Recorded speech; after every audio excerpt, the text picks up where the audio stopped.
chapter of the American Democracy Project, also the acronym ADP.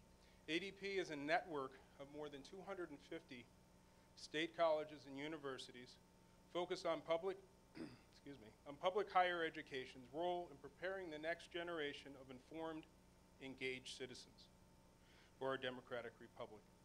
ADP was first established in 2003 as a nonpartisan initiative of the American Association of State Colleges and Universities in partnership with the New York Times.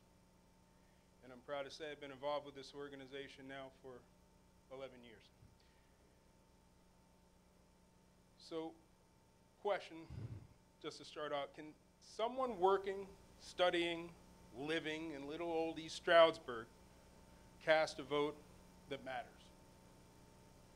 One may not think, you may, because you're here and you're wearing a t-shirt, so of course you do. You're given.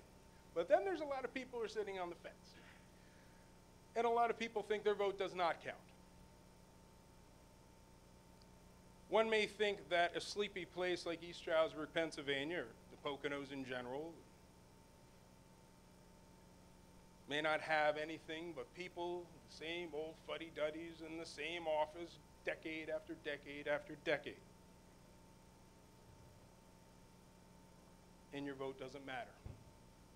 The same person will always get elected no matter what one does, right?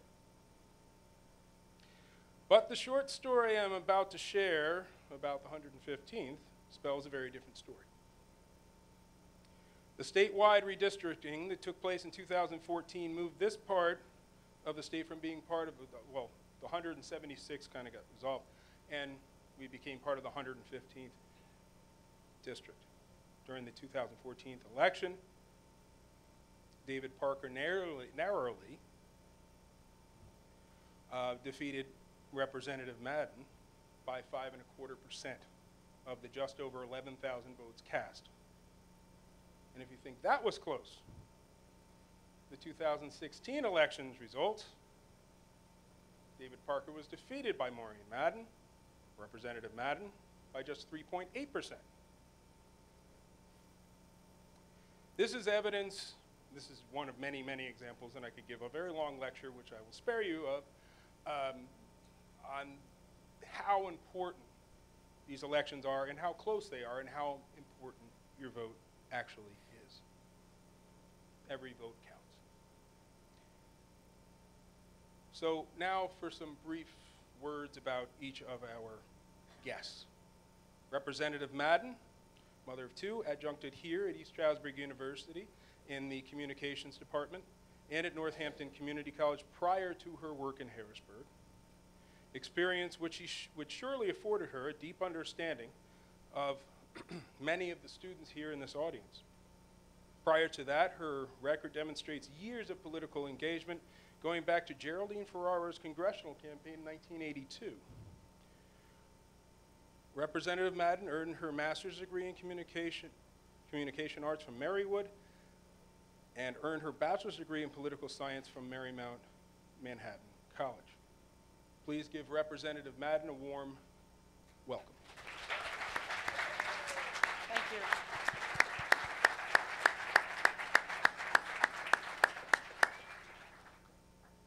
David Parker has been an active community member and businessman for decades. He is a longtime member of the Greater Pocono Chamber of Commerce and sits on the advisory board of the East Stroudsburg Salvation Army. An active member of the First Baptist Church in East Stroudsburg, Mr. Parker is also a member of the Pocono Builders Association and served on its board of directors. In his business life, he is co-owner of Kramer's Home Building Centers, a local business started by his great-grandfather, R.C. Kramer, in 1915. He graduated from Messiah College with a degree in business administration, where he was a member of the Student Senate. And as I've mentioned, he also served in the same capacity as Representative Madden. Some awards Mr. Parker has won over the years include 2 United Way Monroe County Awards, and one that I just kind of got to laugh at, because He was Pocono Record Carrier of the Month in December 1983. And in 1983, actually 1984, I was Carrier of the Month for the Daily Record in New Jersey, so I just thought that, hey, we're old. Anyway, so please give Mr. Parker a warm welcome.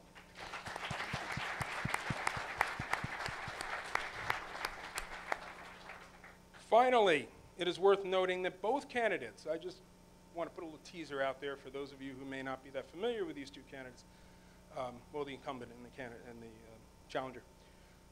It is worth noting that both of these candidates are very strong supporters of education and education funding reform. And I look forward to hearing a lot more about that particular issue this evening, and I hope you do too. Your presenter this evening is my highly respected colleague, Dr. Adam McGlynn, Associate Professor of Political Science, and the floor is yours, Dr. McGlynn. Thank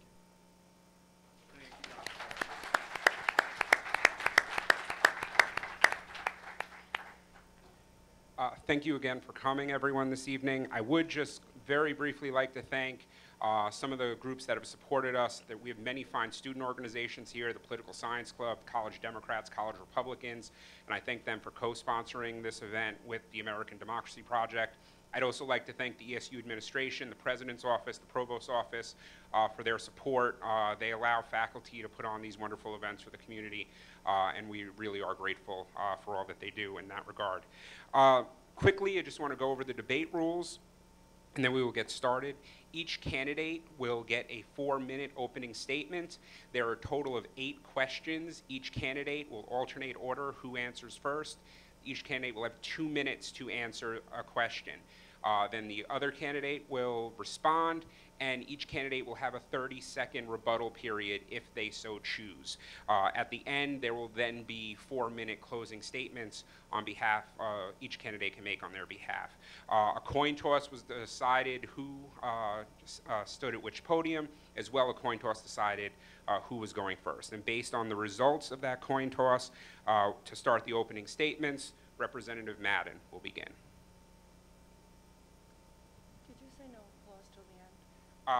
Actually, I did not, but thank you. Yes, please refrain from clapping or cheering until the end of the debate. Thank you. Thank you. Thank you, everybody, for coming. And before I begin, I would just like to say that Dr. McGlynn is deadly serious about no clapping until the end. So don't make them yell at you. Sit on your hands and wait till the end. Thank you for coming out. Thank you for participating in democracy.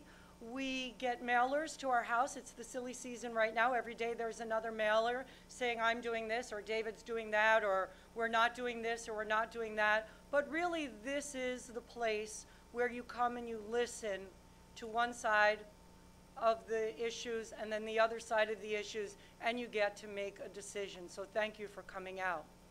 2 years ago, you made a bold decision for change, and you elected me, Maureen Madden, a Democrat, to the House of Representatives. It was a bold decision, and I applaud you. And the reason I say that is if you think about the legacy of Democratic legislators, we start with former Representative Joe Battisto in the 80s and 90s, followed by Mike Carroll, Representative Mike Carroll, who has every year been redistricted out of Monroe County. And then John Siptroth, Representative Siptroth, who got caught up in the red wave of 2010. So really, I'm about the 4th Democratic legislator elected to the House in over 40 years. So it became an issue where we wanted a different narrative. We wanted somebody who will stand up for workers, who will stand up for students in education, who will stand up for women, who will stand up for homeowners, and we decided a different narrative would be in order, and so you elected me. And I am proud to say that in my 2 years in the House, I have stood up for all of you. I have voted for an increase in education, including a 3% increase for colleges and universities, which hadn't seen an increase since 2011. I introduced common sense property tax legislation that would give everybody across the Commonwealth a 50% property tax reduction. And for those of us who are underfunded in school funding, we would see a little more than 50%. I consistently vote for access to affordable health care. I consistently vote for strong unions and a living wage. I consistently vote on the side of women, for women to make decisions over how they best want to control their bodies and their health needs and their medical needs. I voted for an increase in prescription program for seniors, and we, under Governor Wolf, in my term, we granted access to 400,000 more Pennsylvanians. I voted against not accepting people with pre-existing conditions, as they're trying to do in Washington, and trickling down here to Pennsylvania. I make that distinction between being a Democrat, because this is the campaign season, and my colleagues and the people that I know on the other side of the aisle, they all of a sudden become independents and bipartisan in the election season. If you notice that when you get your mailers, everybody's an independent now, everybody is bipartisan. But I'm going to share with you tonight, through the course of this debate, the votes that my colleagues on the other side have taken, and the votes David Parker took when he represented us in the House of Representatives. And you will clearly see the distinction between a Democrat and a Republican, which hopefully you know, and you will clearly see that I have voted on the side of the people, I voted on the side of workers, and consistently stood up to special interests and corporate interests and legislation that I just didn't think was fair for the people of Pennsylvania. Thank you. Thank you. Mr. Parker. Thank you. Good evening, ladies and gentlemen. Thank all of you for coming out tonight. Thank you, Dr. McGlynn and the American Democracy Project, for putting this together, along with the Political Science Club and the College Democrats and the College Republicans. It's great to be with you tonight. Well, I'm David Parker, and I was born right over here in Poconos Hospital, which is what we called it at the time, and grew up in East Stroudsburg, had 5 brothers and sisters, 2 older brothers, and then we adopted my 2 sisters and my other brother from Korea. So we grew up in this great town of East Stroudsburg, really enjoyed life here, and I decided to come back after college and work in the family business started by my great-grandfather, R.C. Kramer. Now, R.C. was a great man. Russell Conwell is what the R.C. stands for, and those of you familiar with Russell Conwell, he founded Temple University and also wrote a great book I'd encourage you all to read called Acres of Diamonds. But my great-grandfather was a great man, there's no question, and he gave in a manner where the right hand didn't know what the left hand was doing.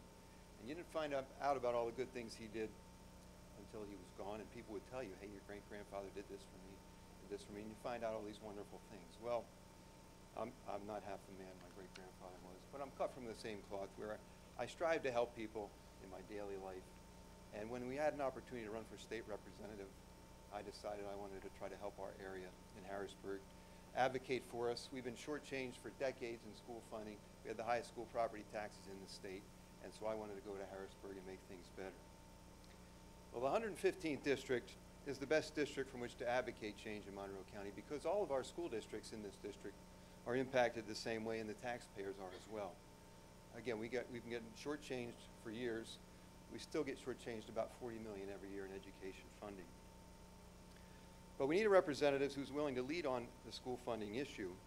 You have 2 candidates here tonight who have served a term in the House of Representatives. When I was in office, I got over $6.4 million in new education funding for our schools. That's $6.4 million in basic education funding and Ready to Learn block grant money. Over the past 2 years, we only got $2.7 million more in those categories. That's over $3.7 million difference. So David Parker got $3.7 million more dollars when he was in office than we got in the last 2 years. When it comes to reducing and eliminating school property taxes, I actually passed a bill to reduce school property taxes by 50% across Pennsylvania in my first 5 months in office. As soon as I got to Harrisburg, that's what we started working on. We got a group of other representatives together who wanted to accomplish this. We put together a bill, got the votes we needed, and passed it in May of my first year. Since I've been out, no bills have been voted on school property tax reduction or school property tax elimination. Last year, Monroe County voters overwhelmingly supported the referendum to eliminate school property taxes on homesteads. I would sponsor legislation to do this, to do what the voters would want if I was to go back to Harrisburg, and support a bill to eliminate school property taxes. I have a proven record of getting $3.7 million more in new school funding than my opponent. That's a David Parker difference, and I would appreciate your vote on Tuesday, November 6th. Thank you. The first question goes again to Mr. Parker. Many of the new jobs that have come to the Poconos have been related to tourism, and while more jobs are always better than less, many of these are service positions that have a limited number of high-paying positions. What types of businesses can and should the Poconos seek to attract? If elected, how would you work to bring high-paying jobs to the Poconos? Thank you. Well, we need to create a better business climate in Monroe County. I know one of the hindrances is the property taxes we just talked about. But when the economic development people in our county go out to recruit new companies to come, sometimes things in the newspaper show up that say our school districts are going after companies to get more property taxes from them. And that creates uncertainty, and companies question whether they should come here. But we have made progress. We have gotten some new distribution centers, which have high-paying jobs, which are high-paying jobs, and we've gotten some new ones recently, and we still have more sites to offer those types of jobs. We have the Economic Development Center right over here on East Stroudsburg University, the incubator, where new companies are coming. And it's interesting, I think some of it too is just connecting people. I remember last time I was campaigning, somebody had a great business there and was looking for workers, engineers, good paying jobs, but couldn't find anyone.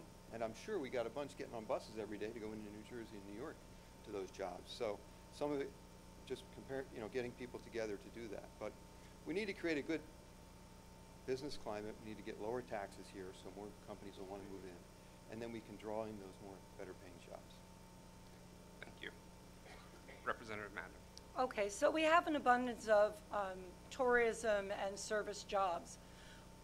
And we look at those as low-paying jobs, but they don't have to be low-paying jobs. I like to pick on McDonald's. It's my favorite corporation to pick on, so I'm going to pick on McDonald's. Let's take a look at McDonald's. The average cashier makes $8.27 an hour at McDonald's. They have 750,000 employees. The CEO of McDonald's just got a 94% raise, and he's making $16 million a year. If McDonald's had spread that wealth among their employees, they'd all be making $15 an hour right now instead of $8.27. Mr. Easterbrook also enjoys a house that's paid for, access to an airplane, health insurance, and paid vacation, all those other wonderful things. And in light of the tax cuts that happened in Washington, D.C. to the top 1%, McDonald's returned $7.7 billion to their stockholders. If they had spread that money among their 750,000 employees, every one of them would have gotten a $10,000 bonus. So don't tell me that Kalahari, Great Wolf Lodge, Camelback, and Camel Beach cannot pay a living wage. They can. Walmart just spent billions of dollars creating a museum to honor themselves. They could have given their employees more money. Yes, we need better paying jobs here, but we need the jobs that we have to be paying living wages. And so, we're going to hear the argument, well, these guys are going to go out of business. These small businesses are going to go out of business. Well, I've worked in my first term with a company by the name of Terrafina. That's in the old Buston plant right over here in East Stroudsburg. And the owner is getting a tax break. He's getting a tax credit over 3 years for paying a living wage, okay? A living wage. So we can do that. We can incentivize corporations. Thank you very much, Representative Madden.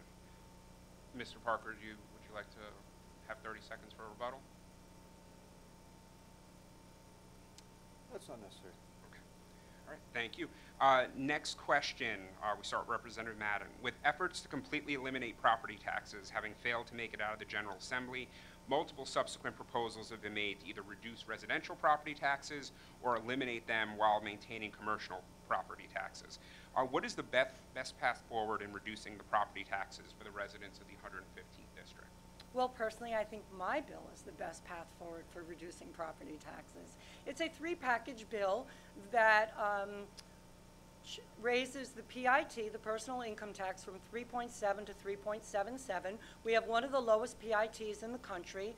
It enacts an 8-cent per million cubic feet on natural gas, a severance tax, something that the legislature has been reluctant to do since we got natural gas. I think it has something to do with Tom Corbett and all the legislators taking $1.5 billion when they ran for office and then keeping every promise they ever made to the gas companies. So those increases would give us $4 billion, and that would be enough money to cut property taxes by 50%. Now, we would still keep the homestead farmstead, which is you fill out the PA 1000 form, and you get roughly $400 back. You would still get that. There would be a renter's rebate, so based on your income, you could receive a rebate as a renter. But more importantly, it would be distributed through the gaming formula. And the gaming formula takes into consideration our school funding. So here in Monroe County, we're funded at about 30 to 32%, where in Montgomery County, they're funded about 60 to 62%.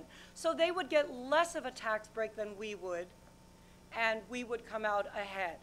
And it's a good bill, and I've discussed it with the governor, and he said if it comes across his desk, he would sign it. And what makes it a good bill is that it treats everybody fairly. It treats you fairly depending upon your school funding.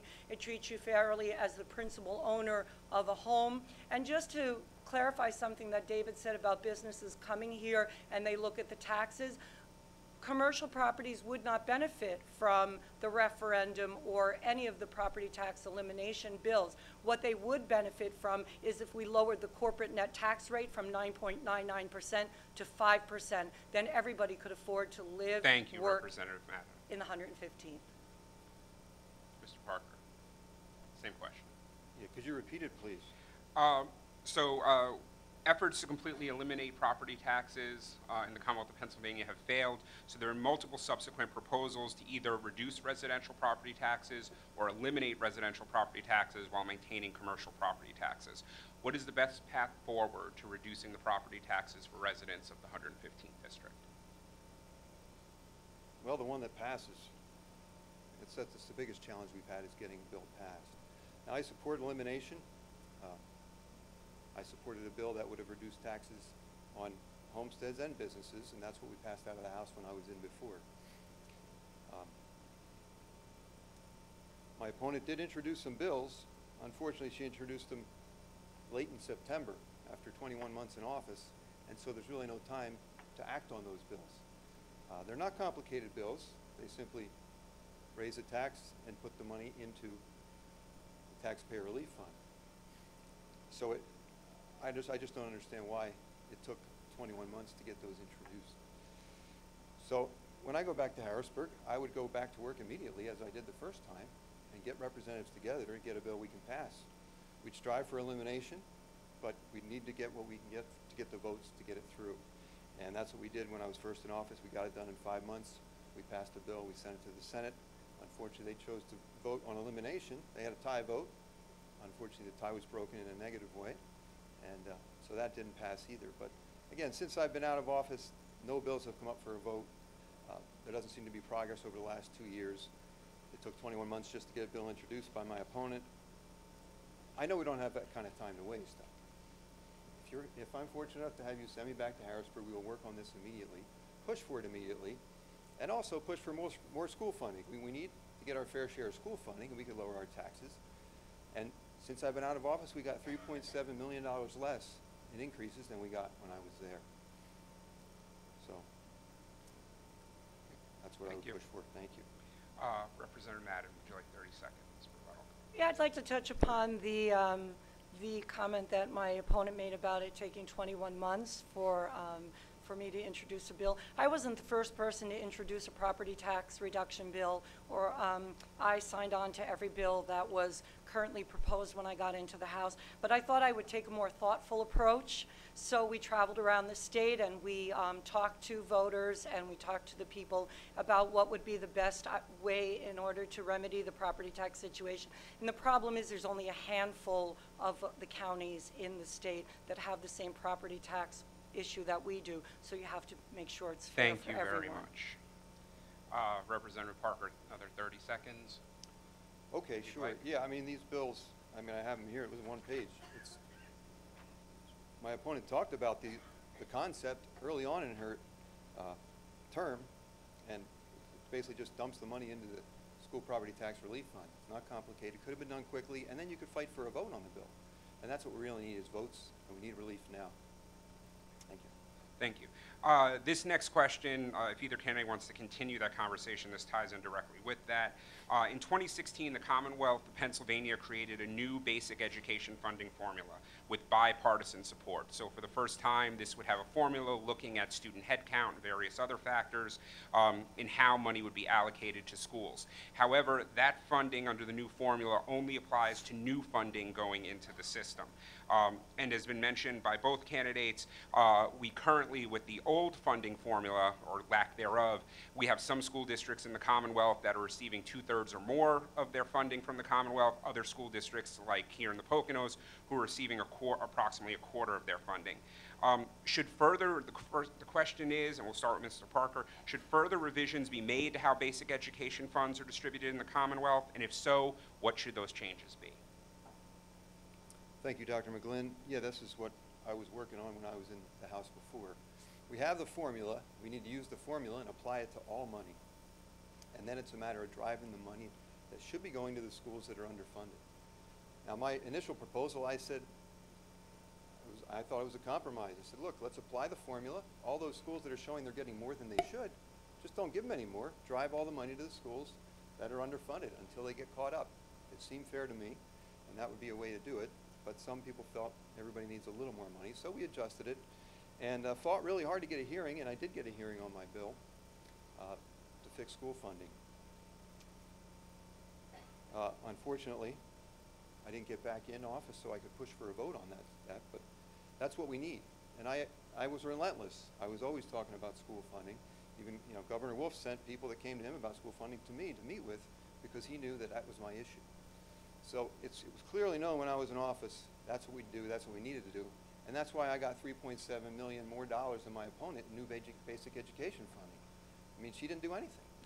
She didn't introduce a bill, fight for hearings, she's nothing. That's what we need. We need a strong voice, not just a voice, we need somebody that's willing to do the work. Put the legislation forward, put amendments on the budget every year to get our issues addressed, to get our fair share. And that's what I will do if I can earn your vote on November 6th. Thank you. Representative Madden. Sure. Same question. So I just would like to point out that on my opponent's mailers, he takes responsibility for leading the charge for equitable school funding.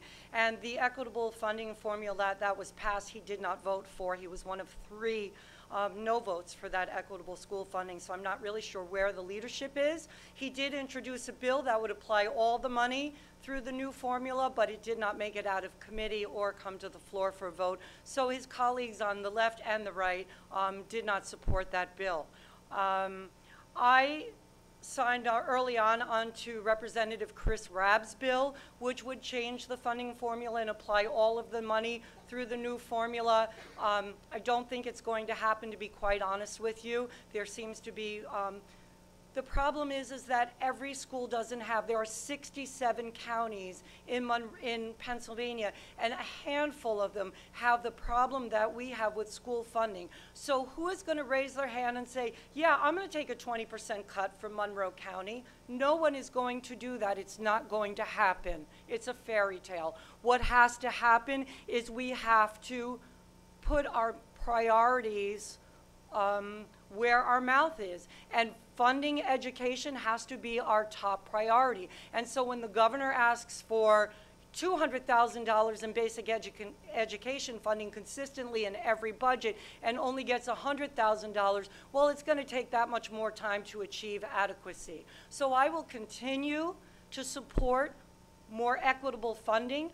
I achieve more equitable funding in my property tax reduction bill, which is why it took me 21 months to introduce it, because it's a thoughtful bill that I talked to my colleagues on both sides of the aisle and in all the other surrounding counties that don't have our property tax dilemma, and they said, yes, this is a bill we can live with. They may have passed a bill in the first 5 months out of the House, but it didn't go to the Senate, and it never came up to the governor for a signature. Thank you, because Representative somewhere Madden. it didn't work. Mr. Parker, 30 seconds. Well, the bill definitely went to the Senate, that's where it goes. But I definitely voted against the implementation of formula as they did it, because they gave $20 million right off the top to 2 school districts. Our school districts got nothing. So the way the legislation was written, $20 million goes to these 2 school districts, and then the other 80 goes to everybody else if it's $100 million, including those 2 school districts. So they get the bonus up top, plus they get the extra. I'm not going to vote against Monroe County on something like that. Apparently my opponent would, but I will stick up for you. I'm representing you in Harrisburg, and that's what I will do. Thank you. Representative Madden, 30 seconds more on this issue. I wasn't in the House at the time to vote on that legislation, but we have to start somewhere. We started with, listen, I only have 30 seconds, so Yes. I can't explain that. Okay. We have to start somewhere, and equitable school funding is a start. Adding and funding education as a priority, that's what we do moving forward to achieve adequacy. Thank you. This next question will start with Representative Madden. In recent years, partisan polarization has been on the rise in Harrisburg, resulting in multiple delays in passing the Commonwealth's budget. If elected, what can you do to bridge the partisan divide to aid in the General Assembly accomplishing more? Well, I did it. We passed an on-time budget. The budget reflected the priorities of the people in more education funding, more dollars for the opioid epidemic, more dollars for health care, to sign more people on to health care. So it can be done, and we did it. There is definitely problems in Harrisburg, and you don't have to look any further than the Speaker of the House, Mike Turzai, or the majority chairman of state government, Darrell Metcalf. Since Mike Turzai has been the Speaker of the House, and you might remember him, I taught this when I taught communications. He's the guy that said in 2014, pass the voter ID bill to deliver the state of Pennsylvania to Mitt Romney, done. That was the voter ID bill that was thrown out of the courts and never went into law. Since Mike Turzai has had the House, approximately 5% of Democratic bills ever make it out of committee to the floor for a vote. When the Democrats had the majority, we had a gentleman's agreement or a gentlewoman's agreement of between 30 and 40%. We have a chairman of state government who brags in social media about not advancing any Democratic progressive bills. That means no LGBT equality, even though 70% of the people in Pennsylvania don't believe you should be fired from a job because of who you love or denied housing because of who you love. This is the man who said we should cut all funding to higher education because they're nothing more than sanctuary cities where we allow illegal aliens to live. There is definitely a roadblock. And I am always happy to work in a bipartisan way with my colleagues across the aisle. And last session, we passed a bill out of the House, a bill of Republican Marguerite Quinn, to take the guns out of the hands of abusers who have final PFAs. Thank you, Representative Madden. Mr. Parker, same question, 2 minutes. Okay. Well, it's starting to sound like the solution to partisanship by my opponent is more partisanship, as she just cut into more Republicans. For me, it's not about cutting into Democrats or cutting into Republicans. I want to work with everybody, and that's what I did when I was in office before. I worked together with Representative Mary Jo Daley on accommodating nursing mothers in the workplace.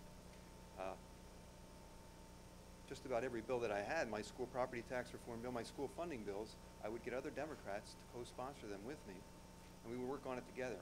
The biggest issues facing our area are not Republican or Democrat issues.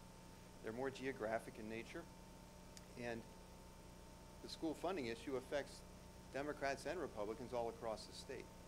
So when I was going in to check in on school funding, how we can fix it, I looked at all the districts all across the state, you know, who benefits and who doesn't. And it was Democrats and Republicans. So I called each and every one of them to get them to sign on to my legislation, support my bill, and support the concept. And we had some great meetings and great conversations with Republicans and Democrats.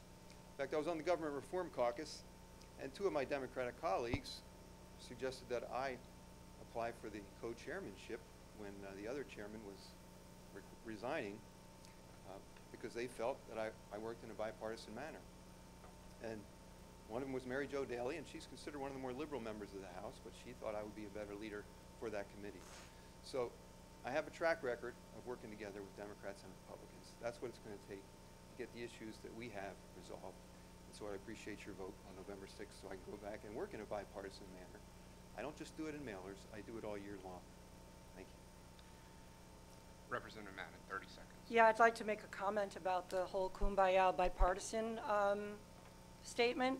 My opponent says he's bipartisan, but when he goes to Harrisburg, he consistently votes against workers. He voted to privatize the liquor store.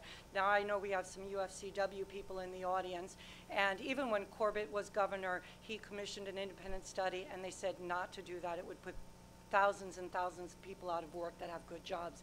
He got a 27% rating with the Sierra Club and the environmental groups. I have a 100% rating. He consistently voted to put guns in the hands of the mentally ill and people who shouldn't have guns. You can say you're bipartisan all you want. Thank you, Representative Madden. But check the record. Mr. Parker, 30 more seconds. Yeah, I don't remember voting to put guns in the hands of mental patients, but we did vote to expand liquor and beer sales in grocery stores. There's no doubt about that. We thought Pennsylvania should be more consumer friendly, and we voted to do that. But we had Democrats and Republicans vote for that legislation. It's bipartisan legislation. And I continue to work in a bipartisan manner, and I hope again to get $3.7 million more in education funding for our schools. Thank you. The next question will start with Mr. Parker. A declining number of high school graduates has yielded decreasing enrollments at most Pennsylvania state system of higher education universities. This has led to 2 studies of the system, one which called for major structural changes, including the combining or closing of campuses, while the other called for more operational changes and collaboration among campuses. What role can the General Assembly play to support the state system of higher education, including East Stroudsburg University, to achieve its goal of providing a high-quality education for its students and maintaining the long-term stability of the system? Thank you. Well, I have a daughter who will be attending here next year, so it is important for me to maintain the system here. We do need to adapt. There's no doubt. Student populations are changing. We have new ways of teaching, better ways of teaching, and our PASHE system should be state-of-the-art. There are changes that need to be made. We know the enrollments are tremendously low at other institutions in Pennsylvania. I know we just read an article that ESU is down slightly, but it's a great university. We want to maintain it, keep it, make it better, and so I would support the funding necessary to do that. But I do think we need to look at restructuring the system to accommodate the new students that are coming, maybe move into other areas areas of teaching that would benefit students. But we need to adapt and change to give our students the first-class education that they need in Pennsylvania for the future. Thank you. Representative Madden, same question.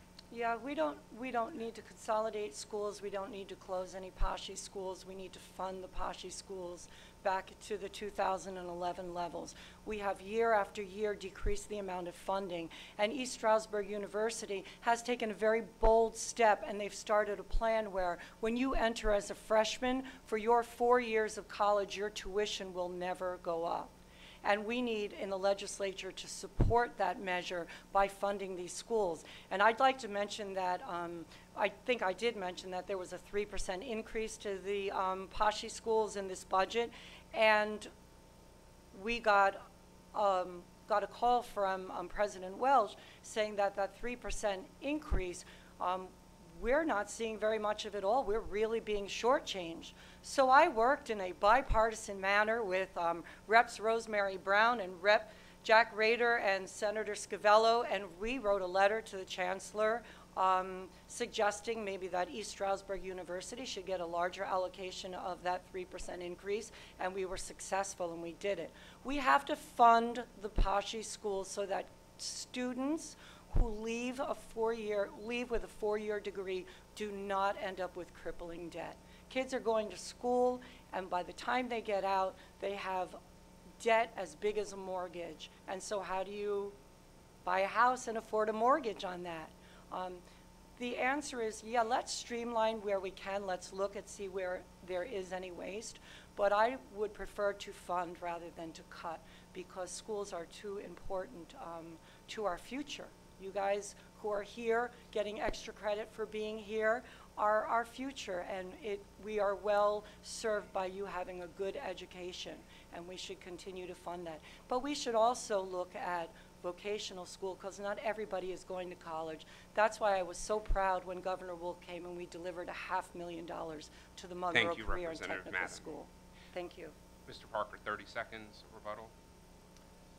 Sure, I certainly never said I would cut funding to the PASHI schools. We want to maintain funding and increase funding when we can, and make sure it's being used properly to make our schools better, to give our students first-class education. Any 30 seconds more on the issue? If you Sure. On the budgets that former Representative Parker voted on while he was in office, they cut funding to higher education each time. Thank you. The next question is related to the previous one. We'll start with Representative Madden. Pennsylvania recently announced a new low-interest student loan program targeted for students who need to borrow more than they are offered in federal student aid. The need for this program highlights the increasing debt required for many to obtain a college degree in the Commonwealth. What can the government of the Commonwealth do to make college more affordable for its students? We could make it free. That would be helpful, wouldn't it? Yeah. In-state tuition, free. They're doing it in New York. You know, they haven't sunk into bankruptcy. We could not charge 6% interest on student loans. You can buy a car with 0% interest, but you're paying 6%, if not more, on student loans. That's ridiculous. So I am in favor of free in-state tuition. If you want to go to a school in the state in which you reside, it should be free. You should come out of school without any debt, so you start your life without debt, because who knows how long it's going to take to get a job. So yeah, that's where I would go with it. Free in-state tuition. Let's keep the costs lower. Let's have, how about interest-free loans if you have to take a loan out to go to a private university? Why should you pay 0% interest on a car that loses value the minute you drive it off the lot, but your school loans, which are your education, which is going to serve you the rest of your life, is costing you a fortune, or an arm and a leg, as my grandmother would say. If I have a couple seconds left, I would just like to say, I dropped out of college in my early 20s and went back to school in my 30s and got my bachelor's degree and my master's degree, and I currently owe 3 times more in school loans than I owe on the mortgage of my house. So I understand, I commiserate with you, and believe me, I'm working on it. Thank you. Mr. Parker. Yeah. I believe the saying is there's no such thing as a free lunch. Well, there's really no such thing as free college. Somebody's going to pay for that. And if you're going to offer it as a state, it's going to be the taxpayers who are going to pay for that. And we already pay the highest school property taxes in the state as a percentage of our income. And if we want to generate enough revenue to give everybody free tuition, that's going to be a lot more in taxes we're going to have. Look, I want to keep college education reasonable. I have 2 more daughters. Well, one still has to go through 4 years, and I got 2 more coming. So college education is expensive. And the way it's gone up, it seems crazy. What I paid and now what I look at what schools are charging, it's amazing how much it's gone up. So we need to find a way to offer value education. We've got a great community college in Monroe County that can certainly help with that, and then ESU right here to finish up your degree, and you can do it in a cost-effective way. But we want to make it better. We want to realize economies of scale, how can we save money with our PASHE system and offer better value to students. But I also think a student having a skin in the game makes that education that much more valuable, and will appreciate it more and use it more and take it more seriously. Oftentimes when things are just given to us, we take them for granted and don't take full advantage of it. So I do believe students should have some skin in the game. Okay, thank you.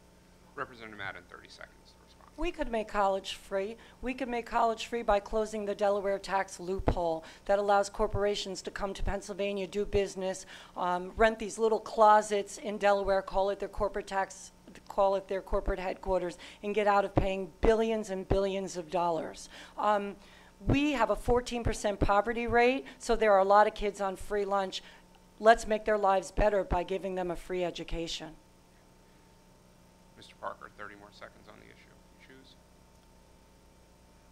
No, it's All right, the next question, changing topics. The opioid epidemic has been declared a public health emergency in the Commonwealth of Pennsylvania. As a result, we've increased access to treatment services. Naxalone has been made more readily available to prevent the effects of overdoses. But more needs to be done based on the current state of the epidemic. What, if you are elected and go to Harrisburg, would you do to help solve this problem? We'll start with Mr. Parker. Thank you. Well, most of us know somebody who's been impacted by the opioid crisis, lost a family member, you may have lost a family member yourself or lost friends. It's a terrible crisis, there's no question about it. And when I was in office, we devoted more money to it, more resources. But we need to continue to increase education, prevention, enforcement, all of those things to try to end this crisis. Certainly what I would do is look for best practices. I mean, this crisis has happened all over the country. What are other areas doing? What's being successful? We know, we're devoting a lot of money toward it, a lot of resources, but people are still dying. So let's find the best solutions, implement them ourselves, and get these folks who are suffering in this situation some relief and some healing. I do think too, if we make our area a better place to work, live, and raise a family, if it can be more affordable to live here, you don't have parents working 2 jobs, spending more time with the family, that would help as well. So let's create a better community in Monroe County, reduce our property taxes, get our fair share of school funding, and make our community better, and that will contribute as well. Thank you. Representative Madden, same question. I have joined many of my colleagues in Harrisburg in a bipartisan effort to make pharmaceutical companies take responsibility for the way they have mass manufactured opioids, the way they have given samples to doctors, and the way they have been distributed to people. I was in a near fatal car accident back in 2007. Make a long story short, I have cadaver discs and titanium plates holding my neck together. Few of the pieces of my disc fragmented on my spinal cord, so it was a pretty serious operation. And let me tell you, I could get Percocet like I could go to the store and get aspirin. Nobody asked me how many I was taking. Nobody asked me if I wanted to wean off. Do you need more Percocet? Yes, I do. Here's a prescription for 90. I never abused it because, quite frankly, I don't have the wherewithal to be any kind of an addict. I don't like feeling terrible. So I weaned myself off. I went to, aspirin, Tylenol. But I've seen firsthand at the way these pills have been dispensed, and I can see that the pharmaceutical companies are as responsible for the opioid epidemic as the people who have taken the pills. I'll make another comment. We used to have 24 rehab and institutions for rehabilitation in this state and 4 prisons. Now we have 4 rehabilitation institutions and 24 prisons. So basically, we're locking people up with addiction. And it doesn't matter what community you come from. It doesn't matter what the income of your family is. Opioid addiction can happen to anybody. For the second year in a row, I have joined with the Mountain Center, Poconos Services for Children and Families, in a Celebrate Recovery event where we come together, have a pig roast, share stories of recovery, and lawyers and teachers and doctors spoke about addiction. This is a problem that affects everyone. Mr. Parker, 30 seconds.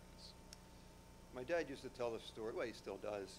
When he was a kid and went to the dentist, his dad said it was $4 for a filling and $1 more if you wanted Novocaine. So his dad said, you're going to learn to live with little pain. So he did. And the representative's right. You know, we are prescribing too many painkillers. Now, we want people that are in pain to get relief, but we don't want to have that many out there. So we do need to look for ways to reduce the amount of painkillers. And when I was in office, we did pass a bill to restrict how much someone could give in a prescription in an emergency room. Thank you. Representative Madden, 30 more seconds on this issue if you choose. No, I'm good. Okay. All right. Our final question for the evening, and we will start with Representative Madden. Governor Wolf has sought to place a severance tax on natural gas extraction in every budget he has proposed, as currently companies only pay an impact fee for the wells they drill. It is estimated that such a tax would yield $200 million or more in yearly revenue for the Commonwealth. Two-part question: should a natural gas severance tax be adopted as part of the next state budget? Additionally, are there any other environmental regulations needed for natural gas drilling in the Commonwealth? Sure. So Governor Wolf has asked for a natural gas tax in every budget since he's been in office, and Governor Rendell asked for it before him, and we just can't seem to get it through the Republican legislature. And it's a shame because when I ran for office first in 2012, I read a report by Reuters saying that by not enacting a severance tax, over 10 years we are leaving $24 billion in revenue on the table. That's money that we could be saying right now when we're looking at budget negotiations. Hey, what are we going to do with this surplus? I know, let's give everybody a 50% property tax reduction. Let's put money into higher education. Let's raise the minimum wage for state workers, as Governor Wolf has done on 2 separate occasions without the help of the legislature. So a natural gas tax is inevitable. The Republicans can't keep voting it down forever. Eventually the people are going to vote them out, right? Eventually the people are going to vote them out because we need that revenue. It's our resource. In terms of regulations, we need to overturn the Halliburton loophole. We need stricter regulations in the state of Pennsylvania because when natural gas was plentiful and everybody started fracking for natural gas, Dick Cheney, remember him? He had a big stake in Halliburton, which really oversaw fracking, and he made sure the Halliburton loophole got passed, which says that fracking does not have to adhere to the same standards as oil. So there's no Superfund. They don't have to abide by the Clean Air, the Clean Water Act. So we need to simultaneously enact a severance tax and enact tougher regulations for natural gas. Thank you. Mr. Parker, same question.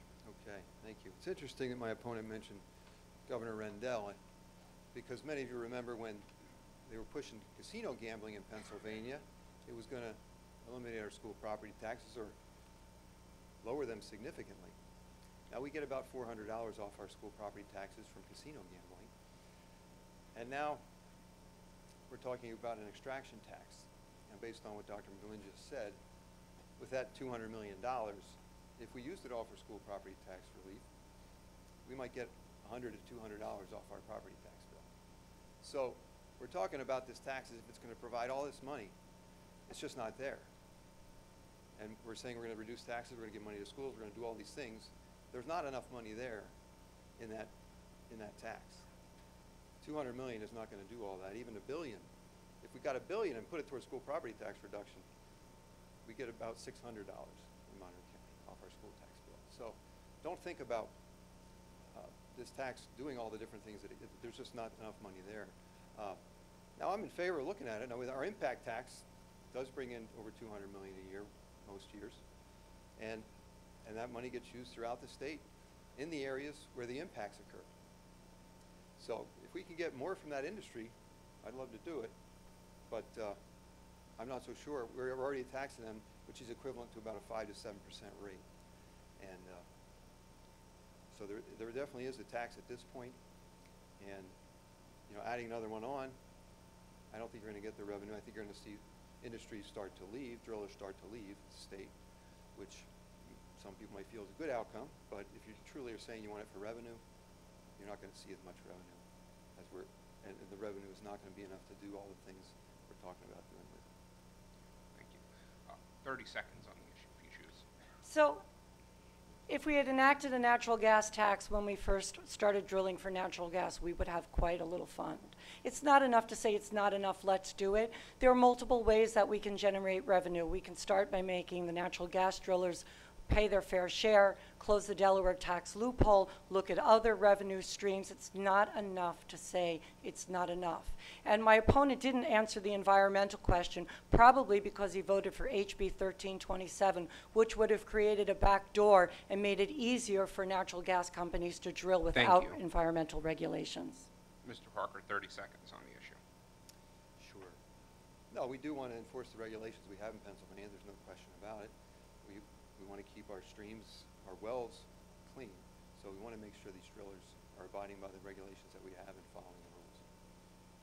Thank you. All right, we will now move to our closing statements, and we will start with Mr. Parker. Thank you, Dr. McGlynn, and thank you to all the hosts who've held this debate tonight. The campaign for the 115th district is a unique race. Both of us have done this job for 2 years. We both passed 2 state budgets. We both run against each other 3 times. We both have talked about and had a chance to work on school funding and school property taxes. When I was in office, I got over $6.4 million in new education funding. Since I've been out, we only got $2.7 million.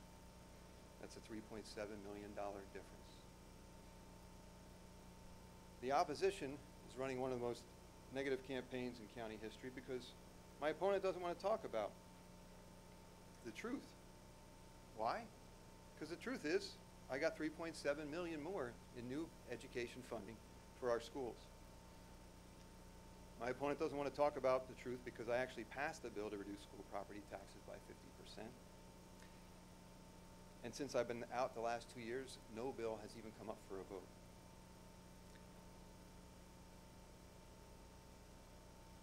If I'm fortunate enough to get your vote on Tuesday, November 6th, to go back to Harrisburg, you can be sure I will continue to fight to fix school funding.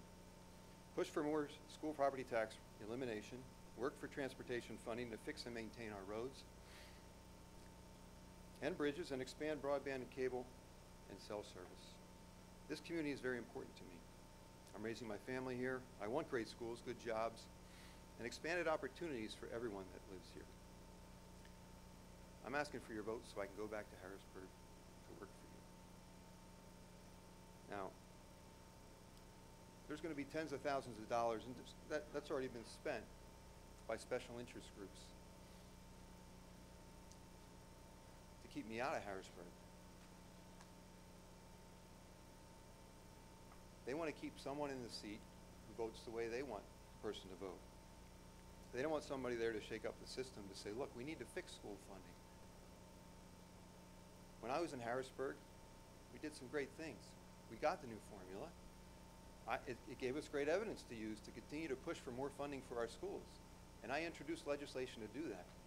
And I built a coalition across the state. We had the Erie School District Superintendent, the Reading School District Superintendent, and their controllers, and the East Stroudsburg School District all testify at my hearing. And we were just going to build on that momentum and continue it. Now, I've met new people since I've been out because I have continued advocating for this. And so we have people across the state who want to do this. You have a willing legislator right here who did it before and will do it again. I won't just go to Harrisburg, wait for 21 months to put in bills. I will put in bills right away. I will put in amendments right away to work for you because I want to get this done. I want to help our community. So the next week and a half is going to be tough. We're going to have, again, I'm going to be bombarded with reasons why you should hate me, why I'm a bad guy. But I'd encourage you to come talk to me, call me. For those of you that do support me, wear my button. Tell others about me. Because the campaign is going to try to make me look horrible. That's not who I am. I want to go back to Harrisburg and work for you. So I'm asking for your vote. I'm asking for your support. If you can't vote for me, wear my button, spread the word, ask people to vote for David Parker, because he truly wants to make change and make Monroe County a better place to live. Thank you. Thank you. Representative Madden. These special interest groups that my opponent talks about, Humane Society of Pennsylvania endorses me and gave me money because I sponsored legislation to end pet leasing in the state of Pennsylvania. Conservation Voters of America gave me money and endorsed me because I have a 100% environmental rating. Planned Parenthood has done mailers on my behalf because I support a woman's right to make decisions over her body. My opponent sponsored the 20-week abortion ban, which was described as the most terrible bill. I can't find a word more terrible than terrible for a woman's right to choose. Even in the case of rape and incest, she would be forced to carry that pregnancy to term. Unions endorse me because I consistently stand up for unions. I've introduced legislation that would make it easy to join a union in the state of Pennsylvania. I always co-sponsor, every time it comes up, Representative Patty Kim's bill to raise the minimum wage. These are the special interest groups that my opponent talks about, the groups that are supported by people of the Commonwealth to do good things and to keep Pennsylvania moving forward. These are the special interest groups. And he talks about my wildly negative campaign. You have never once received a piece of information paid for by friends of Maureen Madden that was negative. I cannot control what interest groups who support my candidacy over David Parker's do. I have been a good legislator for the past 2 years. I've done everything that you've asked me to do. I've supported all the legislation that is important to you. It didn't all get through, but then again, we do have a majority Republican legislature that lets only 5% of Democratic bills out of the House. I have been a good steward of your money. That you can look at our per diem expenses on open access and right to know. In office, David Parker spent an average of $15,000 more than I did on extra expenses. In 2 years, he spent $22,000 on mileage reimbursement for his staff. He must have been writing down the mileage the minute he left his door, because I drive all over the state, and I've only billed you guys $5,000 in 2 years. $15,000 above and beyond an $87,000 income is what David Parker has charged to the taxpayers of Monroe County, a county that has a 14% poverty rate, and in Stroudsburg and Coolbaugh, it's 20%. I have worked in a bipartisan fashion where it is possible with my colleagues, but when it comes to a living wage, when it comes to building strong unions and keeping them strong, unions that have built the middle class, when it comes to increased education funding, my opponent talks about this money that he brought in for education. Ladies and gentlemen, in my first 2 years in office, I brought $10 million home to this district. $500,000 to the Monroe Career and Technical Institute for their welding equipment that was in excess of 40 years old. And when they graduated, they had to go somewhere else to be certified because the equipment they learned on was too old. And I've worked either by myself or in a bipartisan way with Senator Scavello, Representative Rader, Representative Brown, Senator Blake, to fund the projects that are important and bring the money home to Monroe County. I have worked hard for you. I would greatly appreciate your support on November 6th. And let me go back to Harrisburg and continue the work that we have done. Every bill that was introduced can be reintroduced. Thank you, Representative Madden. I'm going to give you. each candidate 30 more seconds, considering the statements that were made in the closing. Mr. Parker, and then we'll go back to Representative Madden. Well, thank you. I wasn't expecting that, so now I got to. You don't have to. Oh. No, it'd be good, but I wasn't preparing for it, so. All right, that concludes our debate for this evening. I want to thank the audience for attending. I want to encourage everyone, regardless of who you are choosing to vote for, to please make sure you do turn out to vote on November 6th. Thank you so much for attending, and thank you, Mr. Parker and Representative Madden, for this evening.